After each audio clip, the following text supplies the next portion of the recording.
How did your journey from architecture lead you towards sustainable design and entrepreneurship? Interestingly, I come from Bombay, which is a city which I would not call sustainable in the sense of construction and building industry because the market pressures in Bombay are so high. So when I was growing up and I was in architecture school, I had the privilege of a brilliant humanities teacher in my college who on one fine day, exactly like this, we were sitting in a seminar hall and she was talking about what construction actually does to ecology and to the social life of more than 50 to 60% of the population. And that one lecture had such a profound impact on me that I would consider that day as a before and an after day in my life. It completely changed my whole perspective towards construction and architecture because right from childhood, right from the age of 5, my maternal granduncle was invited by Pandit Nehru to design Mahatma Gandhi's Rajghat in New Delhi. So I grew up edifying him and looking at him as my role model that someday I'm going to become an architect like him.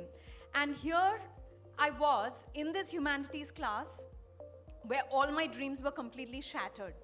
And I actually felt that I was joining like a criminal bandwagon of sorts if I perpetuate the unsustainable construction industry. So that actually set me out on a journey to discover India. And through the travels around India, I landed in Pondicherry. And I thought that this is a place which allows me to breathe a sustainable air. And I am able to do something impactful in this field. And that's how I started here. And the one question that I started with was a question that when we look at a tree, we see that a tree gives shade, a tree gives cool air, a tree gives oxygen, a tree gives health. If the same thing were to be done by a machine, we would have called that machine revolutionary.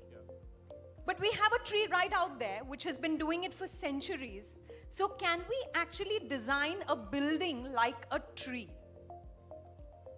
That was the one question that I started my journey with. And back in the day, there was no talk about sustainable because nobody knew the spelling of sustainability. But the simple quest that I started with was how can a building do to us what a tree does to us? Can we make it really that simple?